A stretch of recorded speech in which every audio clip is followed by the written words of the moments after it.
ஒரு கிராமத்தில் சாம் என்ற இளைஞன் வாழ்ந்து கொண்டிருந்தான். அவன் சோம்பேறித்தனத்திற்கு பிரசித்தி பெற்றவன். தனது நாட்களை மரங்களின் கீழ் உட்கார்ந்து சிறந்த வாழ்க்கையை கனவு காணும், ஆனால் எந்த நடவடிக்கையையும் எடுக்காதவனாக இருந்தான். ஒரு நாள் ஒரு பழைய ஞானி அவனை அணுகி ஒரு சிறிய விதையை அவனுக்கு கொடுத்தார். இதை காய்ச்சி நீ பெரிய பலனைப் பெறுவாய் என்று ஞானி சொன்னார். சாமுக்கு எளிதான பலன் கிடைக்கும் என்ற எண்ணம் பரவசத்தை ஏற்படுத்தியது. மேலும் அவன் விதையை நட்டான்.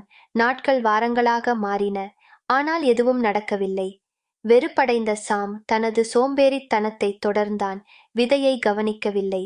ஆனால் ஒரு நாள் மண்ணிலிருந்து ஒரு சிறிய மூளை முளைத்துக் கொண்டிருப்பதை அவன் கவனித்தான். விதை வளர்ந்ததற்கு காரணம் அவன் கொஞ்சம் அளவிலான பராமரிப்பை அளித்ததால்தான் என்பதை உணர்ந்து சாம் தினசரி அதை நீரூட்டி கவனிக்கத் தொடங்கினான். காலப்போக்கில் அது அருமையான பழங்கள் கொடுக்கும் மகத்தான மரமாக வளர்ந்தது. கற்றுக்கொள்ளும் பாடம் தெளிவாக இருந்தது. கடின உழைப்பு மற்றும் பொறுமை வெற்றிகளை அளிக்கும், ஆனால் சோம்பேறித்தனம் எதையும் கொடுக்காது.